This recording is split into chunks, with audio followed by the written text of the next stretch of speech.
create content for a long period of time to have a solid portfolio, so that the brand coming to you understands that, yeah, this guy can do the job for me. Let me just give him my money. A brand is not paying you to get a number of views from you, right? They are paying you for the effort, the work you've done for all these years, the experience you've gained. If you're making content, you're looking at genuinely sharing content out of being yourself. You are you. If you're starting, just put it at the back of your mind that it's not going to be an easy road. It's going to be tough. Understand that you can fall off at the point. You can come back up if you're consistent and you're passionate about it and willing to do more. Welcome to another episode of Unscripted with Raygan. And on today's episode, we have with us Yimano Fianco, popularly known as DELPPY. Yeah, it's very weird to hear it when somebody calls me Yimano. Hey. Where did the name DELPPY come from?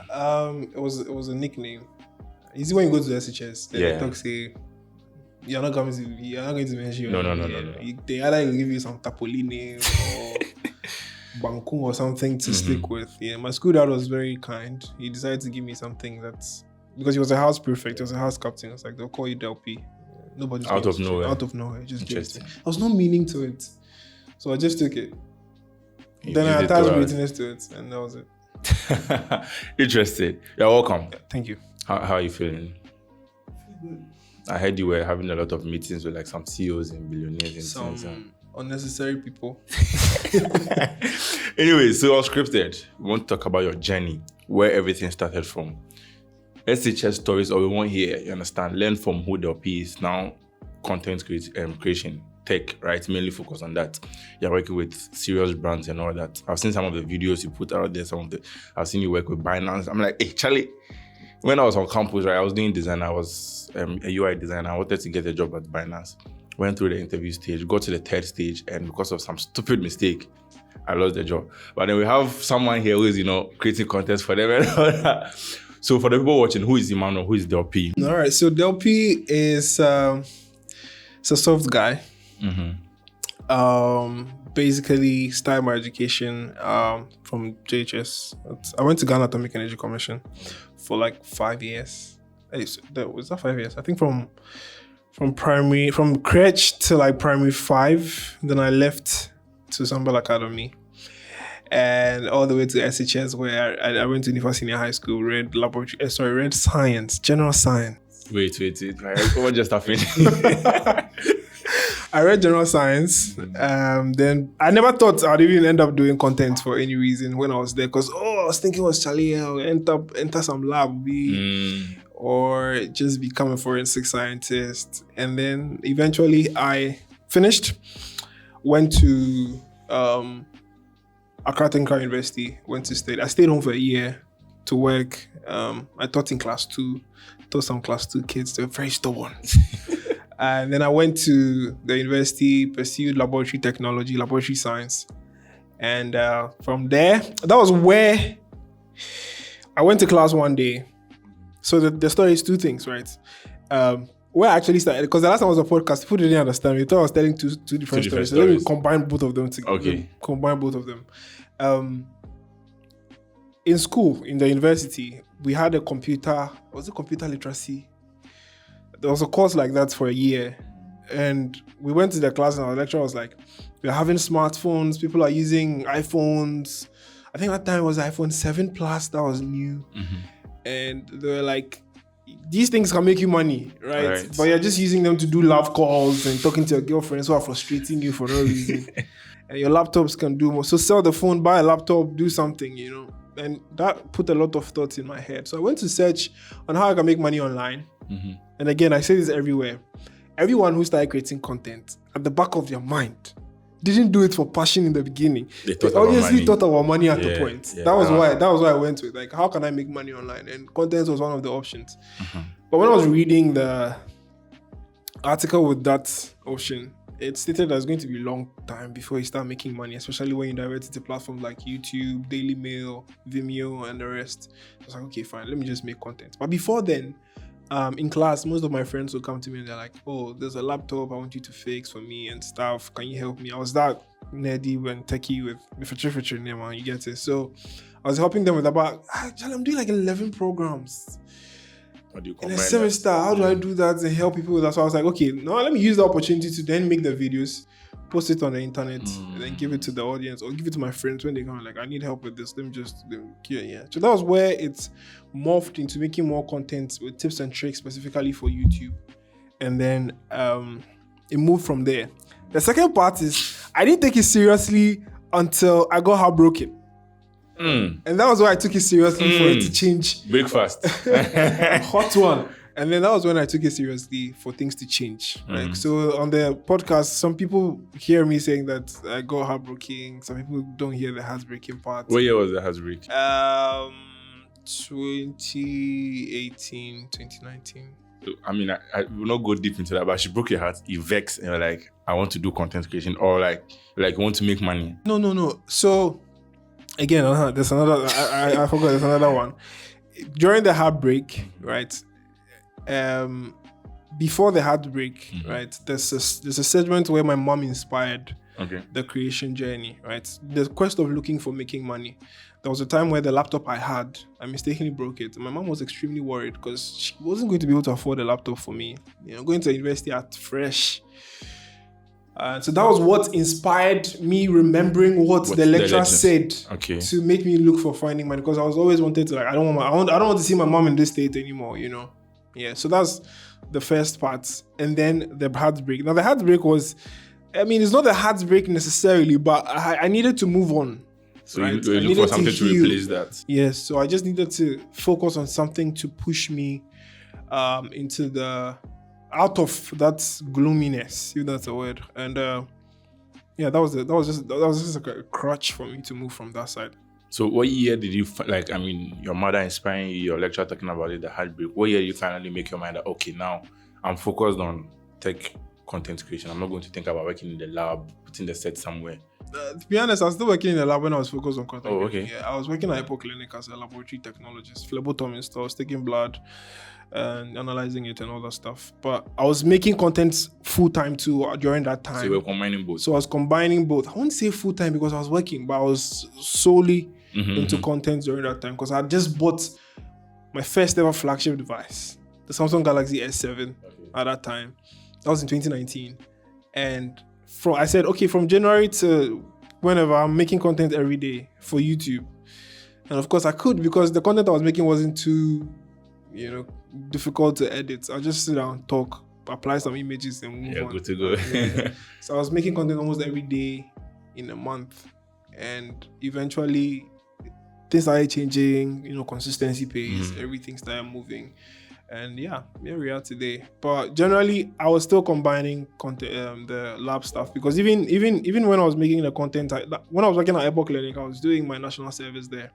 Okay. So when I finished my service, I didn't stay there. I moved to Volta, Ghana, to work as a quality control analyst. So I was doing quality control stuff there, and then I left that side, and then I decided to say now they're full time. No other distractions, just focus on making content from there.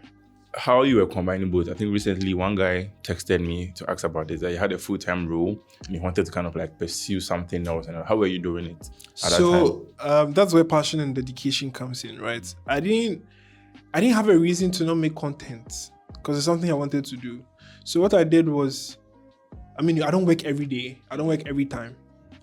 Even if I work every time, I always come home. So the times where I was coming home and I had free breaks where I don't have to rest so much. So where I can rest a lot. I rest moderately, then I sit down to shoot the video. So it was a plan. So, and up to now, that's what has stuck with me. I batch film, right? So I have to go to work Monday to Wednesday. Thursday and Friday, I'm home. Saturday, Sunday, I'm back. Thursday, I'm shooting all the content. Thursday, I'm shooting all the content I'm filming. Illegally, Wednesday, I'm planning the videos I want to shoot because I'm not supposed to be doing that. Supposed to be doing that. But I'm planning it either in my head or you see me walking and talk because I don't script. Oh, interesting. So you see me and you think I'm a mad person because I'm talking to myself. All in the process of making sure that when I'm delivering the video, I'm delivering it to the best that I can. 90% of the time, I don't say the same things I say when I'm walking and talking. Eventually, it changes. So I planned. There's just planning, right? People get tired, but me, I wasn't feeling that tiredness. Even though I could come back from work and I feel like I'm very tired, but I was saying, no, we'll shoot it. Let's plan. Tomorrow morning we shoot it. If I have a night shift, I'm shooting in the morning. rest a little bit, then go to the night shift, come back home. The next day, if it's a free day or I have some free hours, I edit and move on. Like I said, most of the videos I was doing then weren't too difficult to edit. So I had enough time to put them together almost every time on my free days. So from what you said, I think mostly is about the planning. Because I think a lot of people just want things to fall in place. But if you don't plan it well, you just find yourself doing things that are not. I had a question about scripting, but I just say you don't script. So how do you go about it? How do you make sure you're delivering? Understand? Because you have to hook the people that are listening. Yeah, so I'm writing down what... I mean, you could still classify it as a script, but it's basically a pointer. Okay. And that only comes in when, let's say, I have to talk about the specifications of the device, right? Like, this is my Galaxy device. I hope I'm not doing an ad. Oh, no, feel free. So this is my Galaxy device, and I have to talk about it, but there are some key things you need to make sure you don't forget in the video. Those ones, I write it down. And there's mostly a notebook in front of me. Where these points, because I like to write. I don't like to, I'll put it on my phone, no. So I'll write it down, then I'll make sure that I remember at this point I'll say this. I don't have to forget, so I'll say this. I experienced this on a device, so I need to make sure it's there.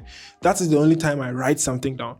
But when it comes to the ones I do on Instagram and TikTok, I just know that, I have to talk about this website. I know this website does this. I know that I don't have to write it down. Maybe the only thing I'll do is the name of the website or the link so that I don't mistaken it. Yeah. And also, recently I was getting a lot of backlash for not saying that the website is paid or free. I was getting a lot of that. So I decided to, paid. Then I'll maybe remind myself that it's paid or it's free. So I put that there on the paper. This website paid, free. That's the only thing I do. Apart from that, I don't know. So I just go ahead, talk, show my experience, and that's it. Nice.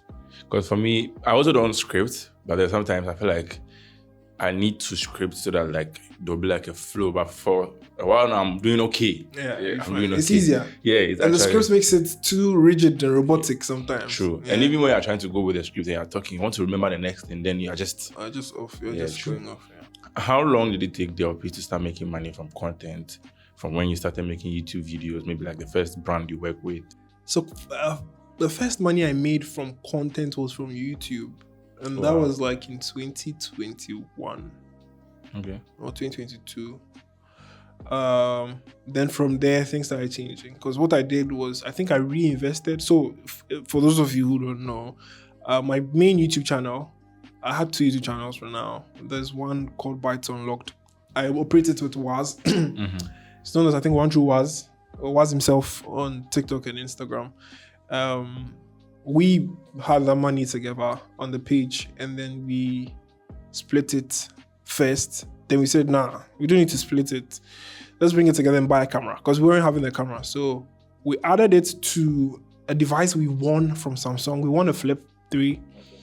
And then we sold that phone, added the money to it, and bought a camera, the Canon 70D from there. And then, basically the money I got from content, I basically reinvested it back into the channel, buying lights, upgrading my gear, buying a better tripod, and other stuff. But the first time I made money was, I think, in 2021, 2022. And that was from 2017 when I started making content. Years. So 3 years, yeah. So what kept you going? Because, you definitely invested a few bucks into like I said, I didn't have anything to. I remember there was a time where we had to go to a friend's house at Ashoman Estate to shoot videos because he had a ring light. Wow. His girlfriend had a ring light. Not even him. We had to pick a car to his place, or we follow him because he had a car. So when we close class, he drives us to his place, then we go sit down and shoot. And so it was just determination, dedication, just loving to do this in general. Wanting to do it no matter what, even if it's not for a serious purpose, just the joy of patching up videos in Adobe Premiere Pro or something was just fun to do, So it was one of the things. What was the second channel? You said you mentioned it. DELPPY. That one is actually DELPPY. I'm now growing it because people are when people go onto YouTube, the first thing you search is DELPPY. So it's there. I'm growing it slowly. Okay. Now working with brands, that's one thing I wanted to know. How do you go about maybe securing a brand, or maybe a brand approaching you that, okay, DELPPY wants you to do this? Where does it start from? What are some of the things you look out for when it comes to the payments, the terms and conditions and all that? When it comes to working with brands, it can be very stressful and exciting at the same time. Yeah, because let me answer the first question first. How do you get the brands, right? First off, you need to do share a lot. In this creation space, if you don't do share to network, it's going to be tough. So you do share a lot, try and reach out to these brands, send emails. But before you do that, you need to have a portfolio. I had created videos for like a whole year, specifically on TikTok, consistently with Desi as a competition, as a challenge, sorry. Until we started getting brand deals from there. It took us like a whole year for brands to start reaching out. And they started reaching out through TikTok. Okay. But before then, we had written emails, letters. Nobody did mind. People were not reaching out, but some did. Okay. But they would offer to pay you very small because you're the one who looks desperate, right? Yeah, there was one time where a brand tried to pay like $30 for a video. And we accepted it because that was like new to us. And converting dollars, melting some dollars to Ghana cedis was crazy, you know. So we did videos where brands were paying $50, $70, $75. And then when we started growing, when we started getting numbers, most of these brands started reaching out to us. Mm-hmm. That money wasn't being something we're collecting anymore. Because then and then we were like, charging a bit higher and better than before. And so what happens is in the beginning you have to reach out to the brands. Mm-hmm. Make sure you write an email. Again, like I said, create content for a long period of time to have a solid portfolio. So that the brand coming to you understands that, this guy can do the job for me. Let me just give him my money, right? And generally, and I'm saying this most of the time, a brand is not paying you to get a number of views from you, right? They're paying you for the effort, the work you've done for all these years, the experience you've gained. Okay. In the back of the mind of the brand, they think that, Charlie, I need to make... Of course, I'm paying you so that I'll get audience to see my videos. Yeah. But the rate you're giving that brand is not for what the brand is going to get from you. It's for your work. How much do these cameras cost? Just the R6, R8. The R8 I use in the house cost over 20,000 cedis to get with a lens and everything. There's a tripod. There are 2 lights. You're heading towards to like 50,000, 70,000 cedis, and the brand will want to pay you 1,000 cedis for a video. No, they are not paying you to get the views from you. They are paying you for the effort you put in your work, for the experience you've gathered from so many years to reach out to the audience. The views, the likes, the interactions, the referrals, whatever they'll get in the end is from your effort. That's just like a bonus thing for them. You get it? So that's what we need to understand. But sorry for digressing. Coming back to the main point. That was good. So create a portfolio of having to make a lot of videos. Mm-hmm. And as you make videos each and every day, get inspiration. You how do I call it? You become better by the day. The way I made my video last 2 years is not the same way I make my videos now. It obviously looks much better, even though I don't think it's better. It's where I want it yet.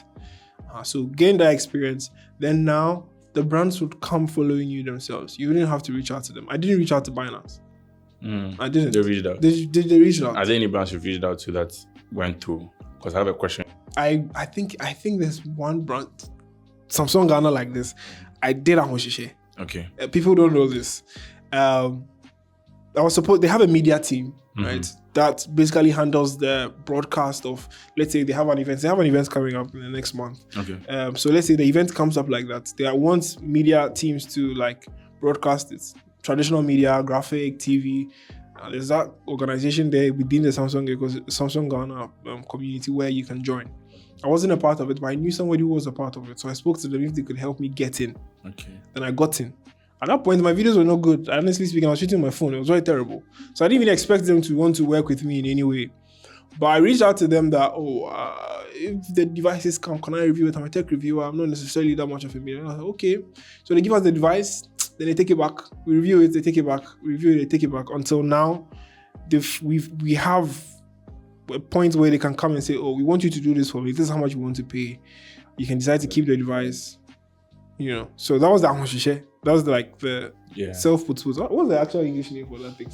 Self-put-put. Don't take it like that. So that's one. Yeah. So that one day, I could say I reached out to them. I forcefully pushed myself to them until they saw my value. They saw what I can do for them. And now they offer to pay me to make some videos for them or give me a device to review And if anything, I can decide to keep your it device. or return it for a newer or a much more. If it was me, I'll always keep the device. So we're talking about brands, and they are not paying you necessarily for the views and numbers. So I don't know how to put the question, but the brands want eyeballs. They'll definitely look at the number of followers you have, the number of views you're averaging and all that. So how do you position yourself so that you can convince them that I can get you this, even if you don't have like that huge... You see, that's the point I'm making. If you're to the brand, you have to give them numbers. But the money you are receiving from the brand is not for you to give the brand numbers. To you. Okay, so to you. Exactly. Okay. But the brand is expecting you to get them numbers. Okay. Right? Because that one is something you can't avoid. So what happens here is... Sorry, which means that if you're reaching out to the brands, you are convincing them with the numbers you have. You are convincing them that yes, because you are reaching out to them. As for that, you are reaching out to them. Okay. But when they are coming to you, right, they are coming to you because for a whole year, you've been making content since day one. I get it. There's obviously a level of experience you've gotten to that should at least get you some form of organic following. True. Audience that would genuinely like your content. So far as you're not pretending to be somebody you are not, that's another thing. Because if you're making content, you're looking at being someone you are. I don't know if I think that statement doesn't make sense, but you are like genuinely sharing content out of being yourself. You are you. Or somebody will come and sit behind the camera and then start talking like he's from the UK. Sure. But you are born in Ghana. You can't only be the airport now. Do you get it? So you genuinely have to just, and in doing that, you gain a number of people.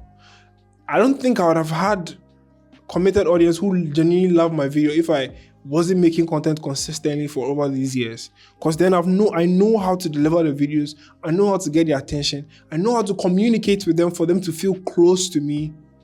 And of course, we go talk more, Charlie. So yeah, you obviously build something over the period of time, and then eventually you'd end up having something convincing for the brands to say, okay, let's work with this guy. All right, that's just it. Okay, so now speaking about reaching out to the brands coming to you, we finally sealed the deal. So now we are going to create the content. We're going to make work. What are some of the things that go into place, and then like the final piece that comes out, and after that, because I recently did one with Absa, and at the end you have to send a report, and that was for like a micro influencer. So I want to know at the higher level, what are we looking at? So there's an MOU, right? What's the Memorandum of Understanding. Right, you have to sign it between both of you. So this person, personally, I have a management that handles that. Right, okay. Julian manages me, so he handles most of the thing. You realize I wasn't the one replying the emails, but generally they would sign a document with you and say, this is how much you're paying, this is how we do it. We pay 50% upfront, especially when it comes to the financial part. Then the brand will list their deliverables, what they want in the video. Right? Some brands would want to give you the free will to do whatever you want. Okay. Some brands will want to have a structured approach. I don't think Absa would just want you to do the video. They would like, we want you to tell them about this. We have this new thing. Yeah.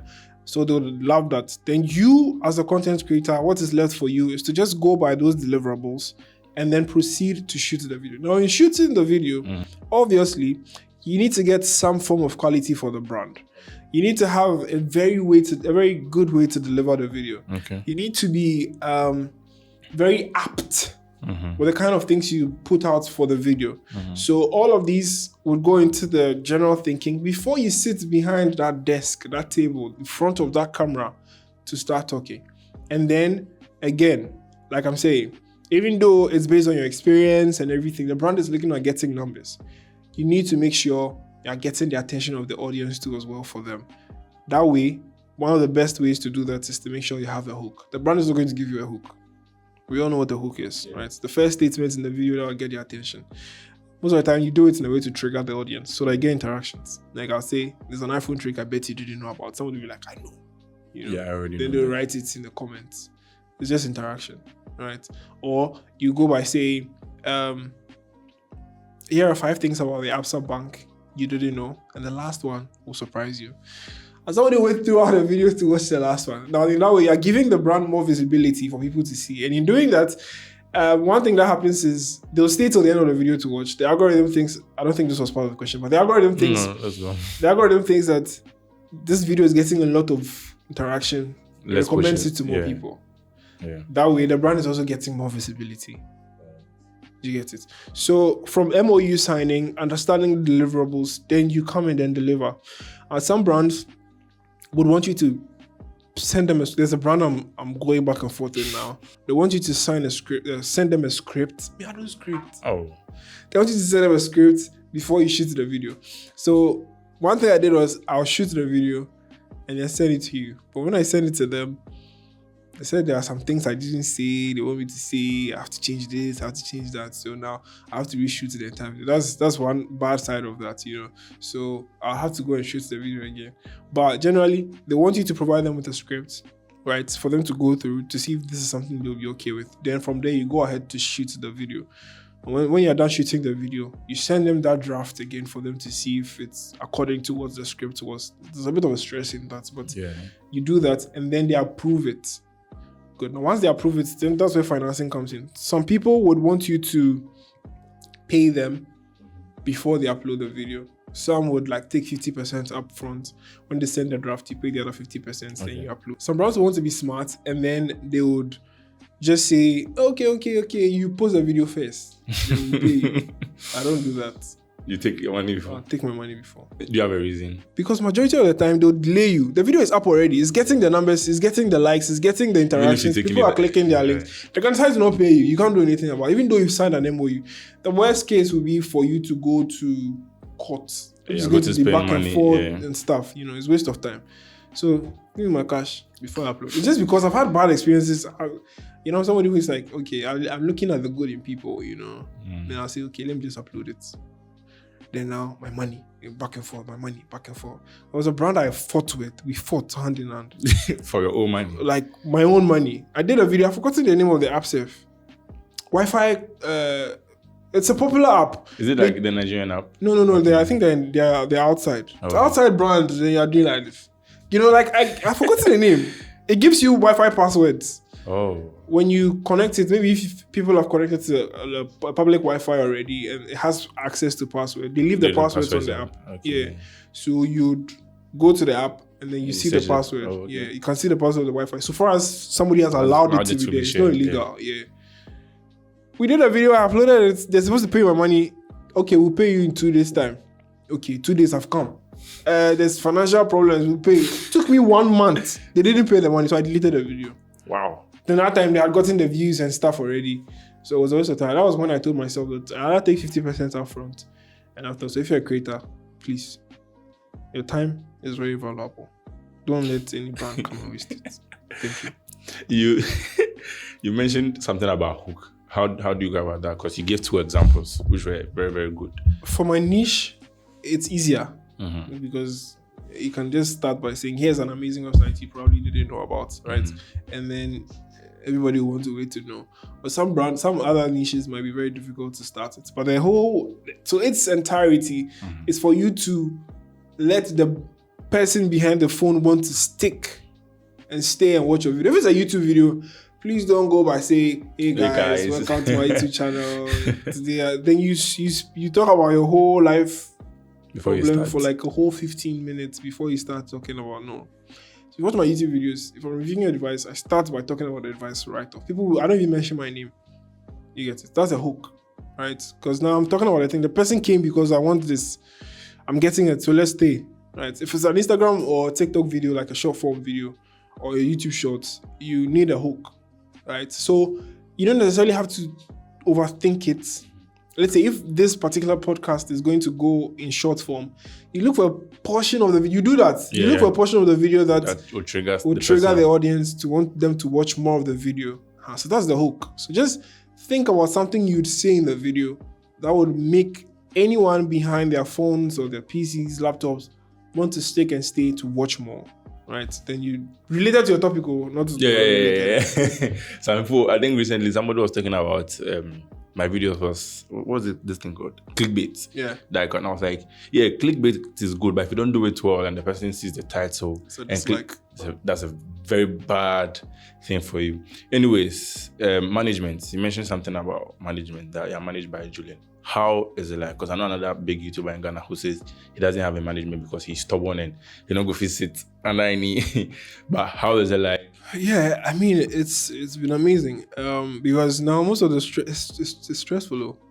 You know, there are so many messages coming into your DMs. You have work, you have project deadlines to meet. You have a lot of things to do. You know, you can't be your own negotiator. You can't be your own. You know, because some of the time, maybe the brand will come with a budget, and you feel like it's okay. I like it. You know, $1,000. It seems cool. It seems cool. But maybe you are worth more than that.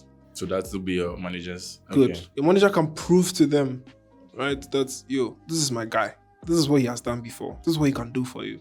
Give him $1,500. You know, convincing. But we would have settled for it because okay, we can make an account $1,000. You know, Yeah. so you generally would accept it like as it is. But the management in return understands your value from a fair point. Knows that no, you can do more than that. Then they bargain for you to get more out of that. So that's one of the few things that I really admire. And they help with replying emails. You don't have to worry about replying emails anymore. So that thing hurts your mental, bro. You have so many, like there's so much back and forth. They reply, they send this, they done. Meanwhile, you also have content you have to do. You have family you have to catch up with. You have friends you have to meet. You have programs you have to attend to. Then I reply, you're doing all this. It's tedious. You know, so they take a huge burden away from you if you have management. If you're stubborn, you always fighting, arguing. Yeah. Did you move to Julian? I don't know if this is a good question, but move to Julian that, I think I'm at the point where I need management, or he proposed that to you? So he proposed that to me. He proposed that to me. Okay. And I realized it was needed because I'd known him for a while, and he's a cool guy, right? So I just take it over. Okay. If you want to manage me, please hit me up. All right.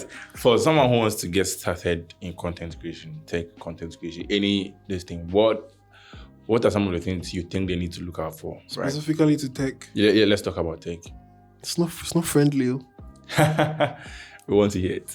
Tech content is not much appreciated in these parts. Most of the people that appreciate our content are mostly Nigerians.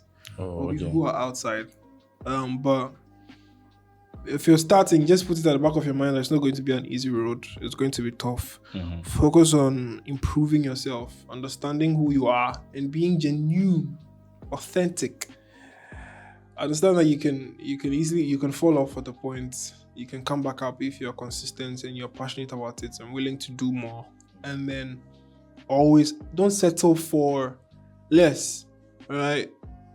Most people settle when they're like, okay, I have this amount of quality, I'm okay. Don't do that. Upgrade if you can. Invest in yourself. Invest in the gear, because it's mostly important. I wouldn't have been where I am today if I didn't invest in the gear I was using. If I said, I have a smartphone, the quality to me is nice, it's okay, I'll just stick with that, you know. With tech content, your quality has to be there because you're showcasing a lot of things that people would want to appreciate. If it's not showcased in the right quality, people wouldn't really appreciate it that much. You get it? Yeah. So there's that too as well. In terms of monetization, is it just currently is it just from YouTube and working with brands? Yeah, just from YouTube. YouTube has been slow because I haven't been consistent there. So it's basically brands. And it's paying. It's all right. Surviving. He came in like this, Tesla. when it comes to working with brands again, because I like that idea. I want to start making some of the money. Yeah. Well, what do you look out for? Even if they reach out to you, say, okay, this is a brand I want to look out for. You have to do your research before, because some of these things, like Binance, if you go and do, Binance is legit, but if you go and do a video for a platform and then maybe it later comes out as a scam, it hits you, right? So how do you go about that? I've stayed away from brands that talk about lottery. Okay, so you have your own. Yeah, I have my rules. I wouldn't do a brand that does lottery or gambling. Okay. Yeah.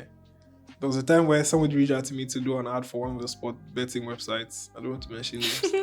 And I said I wasn't going to do it because it goes against my principles. Okay. They started laughing at me. They're calling me elder. Oh. Or software. And I was like, no, it's just because I don't think it's nice for me to promote things like that to the audience. There was a bad experience I had with one particular brand that I advised myself. I was coming up. I was very I was still learning the curve with creating content, and there was a brand. I think it was a brand that has to do with spying. Spying. Yeah. Like they'll help you. It's not spying per se. Their whole thing was, the way they came with the thing was, you can use it to monitor your child's activities. That was the area. So the angle we were pushing it at. But in the back of our mind, we know that most people will use it for the other way. Yeah. So I decided to go with their way. And then talk about the service that, if you have a kid and you want to track the activities and know what they're doing online and stuff, you just need to use this app, And the people who saw the loophole decided to go use the app for their negative activities. And when they paid, the thing wasn't working well for them. Oh. And so they came attacking me, because I'm the one who pushed it. Yeah. And the sad thing is, I didn't really think it through before doing that video, because I was still very new to the thing. I was just happy that a brand had reached out to me to make videos for them. And so I later realized that, this thing I did was wrong. So I went to reach out to the brand and I was like, fine. People are using your service, right? The best thing you can do is, if they pay and it doesn't work, just offer a refund policy. Yeah. That for the next 30 days, if it doesn't work for you, I'll just refund your money. True. They were like, okay, they're going to do that. They want me to do a second video. I was like, until I've seen that has been established, I'm not doing the video. Because I'm not sure I want to go through that again. It was a back and forth. I was like, I stood my ground and decided to not do the video for them again. And they left. That was when I realized that I need to do a lot of research before making videos. I recently made videos for our crew, and every time people come and attack me in the comments, I've been making videos for our crew for like the past 1 or 2 years. Every time somebody comes to attack me in the comments, that if they run away, they'll come for me. I'm the next number one. There's so many unnecessary topics that come up, but I save with them. I know how they work. I've done a lot of research. Trust me. They pursued me for like 2 or 3 months. Before, yeah. The fellow tech content creator was the one who convinced me that, don't do that. Because they had worked with him before. Oh, I was like, Charlie, don't do. Yeah, they're cool. Before I went to go into them, read about them and see, before I push it out. So I do a lot of research in the background before accepting to work with the brand. And if it has anything with gambling or lottery inside, run away. No, not on my time. When we were starting the content creation, I think someone moved to us like that. It was a financial listing, and it was not so popular. I went to their website. I was like, I'm starting. This will be like the worst mistake I can do. Yeah. Understand? Especially a finance. No, people don't joke with their money, bro. Yeah. You have to be very cautious with that. Yeah. Okay, negotiating. I mean, you mentioned that management is handling that for you now, but when you were starting, how did you go about that, especially with brands? How did you value your work? Honestly speaking, in the beginning, I was accepting anything. I won't lie to you. I was accepting anything. But eventually, as I grew, getting to know Desi from there, Desi really changed my mentality a bit about this whole financing thing. Let's say the brand decides to reach out to you and say, I'll pay you $300 for a video. Even though maybe your rate card, $300 is what is on it. Bump it up a little bit. Tell them, okay, fine. But you charge $500 for a video. You get it. What happens is most of these brands try to downplay you. Right? Because they're trying to meet what they call KPI. Let me pay this guy $300, even though I can pay him $1,000. Right. He will do the video for me. We'll get our results, but I've saved $700. True. So most of the brands have big budget cuts for influencing or digital marketing, but they'll try to go below the belt to try and make a good name for themselves. Like most of the marketing managers. So what you do is you to beat them by their price, give them a higher rank. That was what I was doing. So $300 now. I charge $500. And what I'll do is I'll counter it. So you pay $300 for a video, right? Okay, cool. I'll charge $800 for that video. But what I'm going to do is it's going to be cross-platform. I'll post it on Instagram, TikTok, Facebook, and X, right? Then in that value, I'll also, if maybe, because most of the time, some of the videos, we keep them for a period of time. Also, the video is going to stay on for like 6 months before I delete it from the page. Oh, so the video doesn't stay there forever. If you want to own rights to the video, I can add $200 to it for you, making it a total of $1,000. Which means that video will stay on my platform forever. That video is still on my platform. Not forever.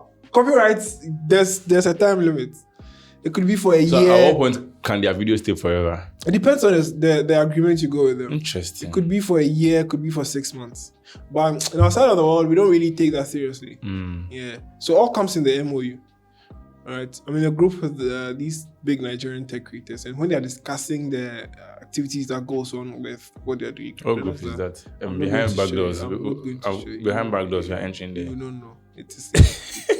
How do we get It is inside? invincible. Hey. It is in a third dimension. You can't get inside. We'll get But yeah, inside. generally they open our eyes to most of these things, and you realize that we're playing here. We're playing. Because they won't let a brand use their video outside their platform unless they've paid for it. I'm not giving you bad advice. No. But let's say, for instance, you work with APSA, and APSA wants to use your video on their platform outside. They have to pay. You made that video. If your face is there, your face is the one there. There was a brand that had to take the video down. You made me do a video for you, and then after doing the video for you, you took the video out and you're promoting it. People were coming to me that they're having issues with the thing. They saw an ad here, but I hadn't done any ad. You get it? That was like a year after we had done the video. So that instance, no, it won't work. I reported the video, they took it down. You get it? Because anything happens now, you are going to be the victim. It's your face, or it's your whatever, your thumbprint, whatever it's on. Yeah, there's a print of yours on the video that traces it back to you. And if anything is supposed to happen, let's say these are crew people saying, if anything happens, people will come to you. They'll come back to me. So I have to own the rights to it, or you pay for the rights as well. So as simple as that. So all the videos we've been seeing you post, for brands and all that, it has a time. Majority of them. Sometimes I get lazy and I forget to delete them, but they're supposed to go off. This is new to me. It has to be. It's a structure. It has to be there. And most of the time too, we sometimes don't delete them because at the point, let's be honest, it favors us in a way. The views. Let's say you've done a video and the views are good. You don't want to take that one down. Yeah.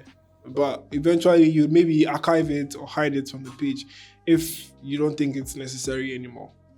This is the first time I'm hearing this. So if the brands wants to own access to the video, they have to own pay. Access. They have to. If they want to use it somewhere else, they have to pay. Because they want it. Again, think about it. Your face is going out there. You don't know what's going to happen.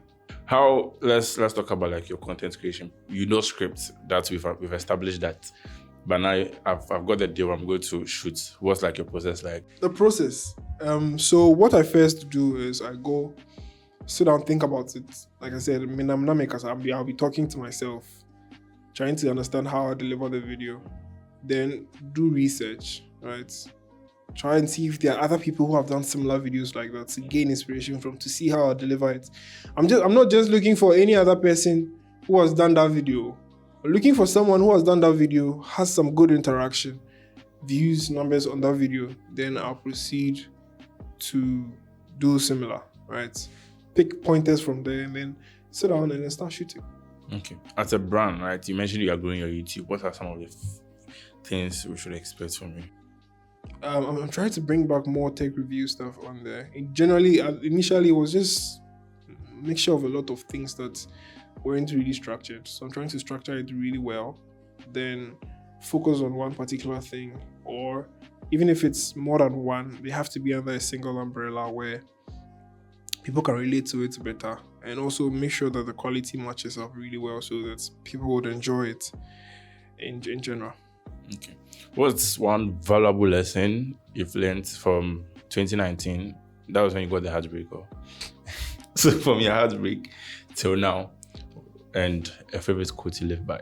I don't think I have a favorite quote I live by, but what I've learned is everything happens for a reason, right? And I live by that almost every time. They broke his heart for a reason. They broke my heart for a reason. If my heart wasn't broken, I don't think I was taking this thing serious to get to this point. I think I should stop doing the heartbreak thing. Why? Nah, it's gone too much. But generally, I think there's a reason for everything happening. That's just what I live by, And it gives you a very good perspective of how to live life without worrying so, because I'm somebody who worries a lot. I'm not gonna lie to you. I worry so much, it just gives me unnecessary anxiety. So I'm trying to nerf it down by understanding that this happened for a reason. And even though I don't know the reason yet, I'm hopeful that the reason will come up eventually for me to understand. You know, so yeah. I have a session called Repeat and Complete. I'm sure you've seen it in Julian's one. So I'll say a phrase, you repeat it and complete it. Don't just. That's what I don't know. If you don't know, then you just say, but if you don't repeat it, then just answer, we'll fight here. So an example would be, my name is, you just repeat, my name is Emmanuel Fianco. All right, so first one, when I'm not working, you can find me. When I'm not working, you can find me in the studio playing games, PlayStation. Okay. What's your favorite game? As of now, Spider-Man 2. The one they did with Miles and then Peter together. What's that? Is it Spider-Man 2? Yeah. One thing people would be surprised to know about me is... One thing people will be surprised to know about me is what? I don't know. I started content creation because of heartbreak. Oh no, people, it's out there already, so I don't think people will be surprised. But I don't think there's anything people will be surprised to know about me. Okay. The first app I open in the morning is... The first app I open in the morning... Bro, it used to be WhatsApp. But now it's my Bible. God, I'm lying. No, it's not my Bible.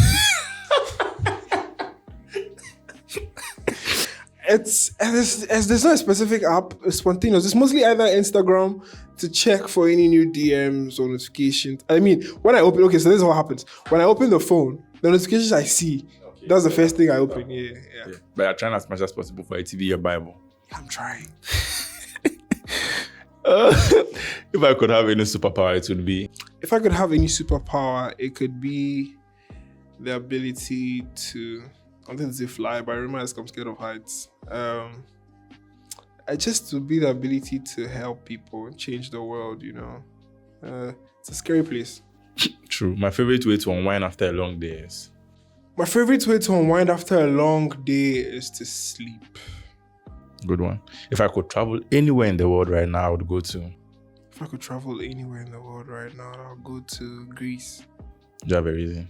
I just love that place. Okay. If I could swap lives also, with maybe anyone... my girlfriend thinks it's a nice place. I don't know. What just... Let's go on.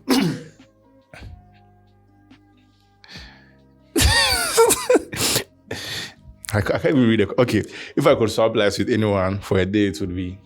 If I could swap lives with anyone for a day, it would be no one. I won't want to swap. If I could only eat one food for the rest of my life, it would be... If I could only eat... One food. It's watermelon food. No. Julian said kinky. Yes. You know, I wanted to side with him, but he's almost like Charlie kinky, but rich kinky. Mine wouldn't be kink. I'm not specific with favorites a lot, but I could say something that has rice inside every time. Like maybe wache or rice. Any of them should, yeah. But who likes watermelon? Me. Look at my face. Me. I love watermelon. I don't go a day without watermelon. I dislike it. I even eat it and chew the seeds. It's healthy. You should try it. No, thank you. All right, cool. If I could swap jobs with anyone for a day, it would be... If I could swap jobs... Steve Jobs. Not that guy. He's gone because how would I swap jobs? If I could swap jobs with anyone in a day, I definitely won't be anyone. I don't know what the person is experiencing. I don't know what the person is experiencing. Even though it looks fancy outside, you don't know what's going inside. So no one. I have 5 this or that. iPhone or Android? Android. We know. You know, I'm getting to love the iPhone a little bit, but You should feel it. Or it's an abomination. I want to get my hands Or Samsung will come and cut your head off. Oh no, they can't do anything. I mean, we don't have any contract signed for me to. I had a question about that. So I think I saw Bronny James. He did an ad for Android and Boya complaining that he usually holds iPhone.